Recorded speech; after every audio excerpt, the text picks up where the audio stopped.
Continuing our discussion of the 3 C's, I'm going to talk today about conscientiousness. That's, of course, my term. Other people would call it credit reporting or whatever. And in the process, I'm going to talk about credit scoring and credit repositories. So let's talk about what a credit repository is.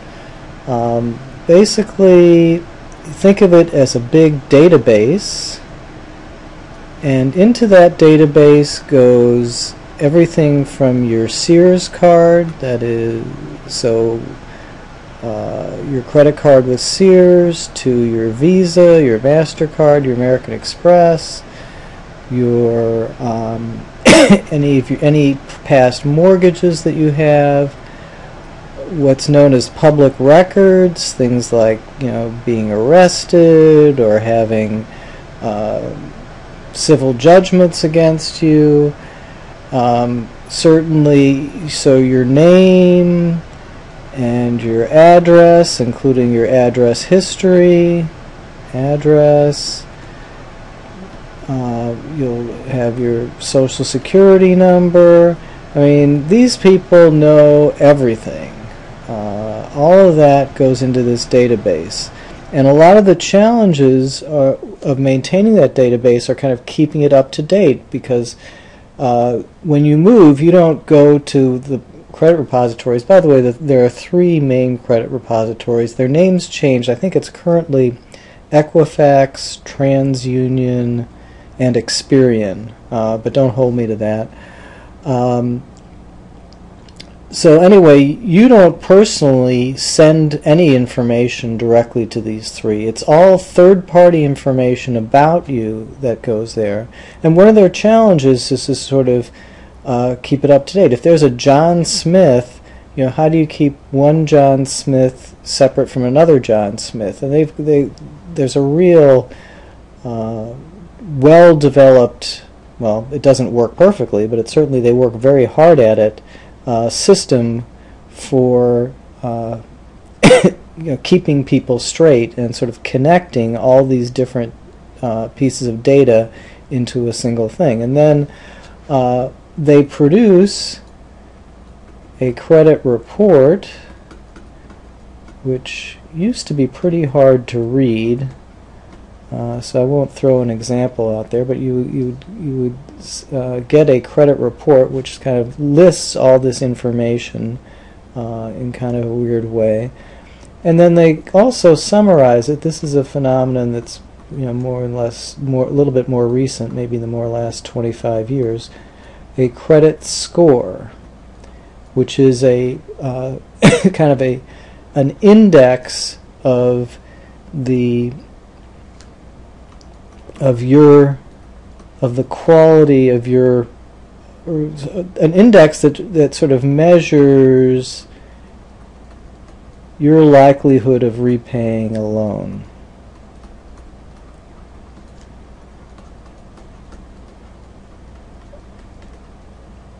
Repaying a loan. Now, how does a credit score it used to be, when I first started at Freddie Mac, they didn't use credit scoring in mortgage lending at all. You had an underwriter look at the credit report, and that was actually a difficult thing to learn how to do. They would look at the credit report and then use a bunch of rules of thumb to decide when it was okay and when it was not. So if you had a lot of 90-day late payments, that was a problem, so on. So what the credit scoring did is it put more weights.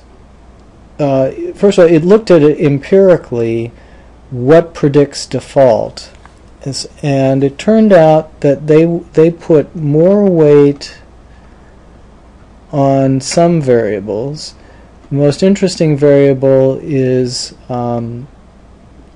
sort of the usage of credits. So if you have, let's say, $30,000 in credit lines, that is the maximum you could get if you maxed out on your cards, but you only have $2,000 actually outstanding, that would be considered a very good thing.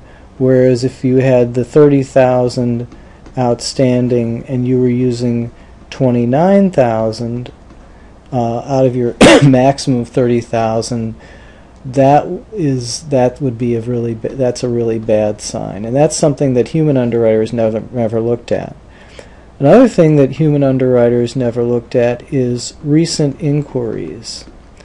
It turns out that if you've gone to a whole bunch of credit card companies or companies that offer credit, and tried to obtain credit from them, that generates an inquiry.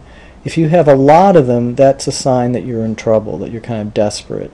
And again, that's something that human underwriters never looked at, but that the credit scoring does.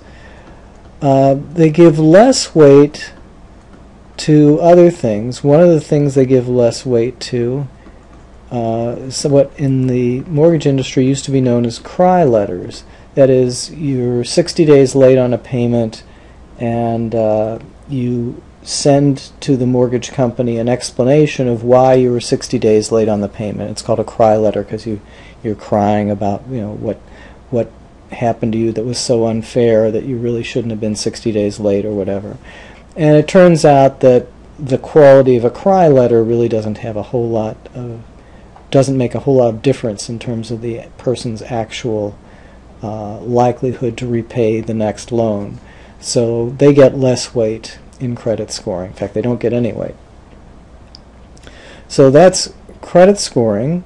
And I keep using the term conscientiousness. I'll go back to that because I think that really is what a credit score measures. Because people have found credit scoring correlates with things that have nothing to do with repaying a loan. A few years ago, maybe it's more like 10 years ago now, an auto insurance company made the news by using the credit score as a way of pricing auto insurance. That they gave people with higher credit scores lower auto insurance rates. And that was very controversial because what in the world does a credit score have to do with the person's driving record and driving history? And the answer is it doesn't, but there's apparently a high correlation between having a low credit score and getting into accidents. And I think what that says is that this credit scoring is a measure of conscientiousness, and that when you have a high credit score, you're conscientious, you're likely to be a conscientious driver. My guess is that credit scores probably correlate very well with health. That people who have high credit scores are conscientious, they take care of themselves, they're probably healthier. There are probably all sorts of things that go on that credit scoring correlates to because it is such a good measure of conscientiousness. So and conscientiousness is very important in terms of predicting how well a person will do with a mortgage. And I suspect also that having a low down payment is a negative sign in terms of conscientiousness, or saving enough for a down payment is a sign of conscientiousness. So that when you have a mortgage loan with a high loan-to-value ratio, meaning a low down payment, so 95% or more loan-to-value ratio, you're actually taking a twofold risk.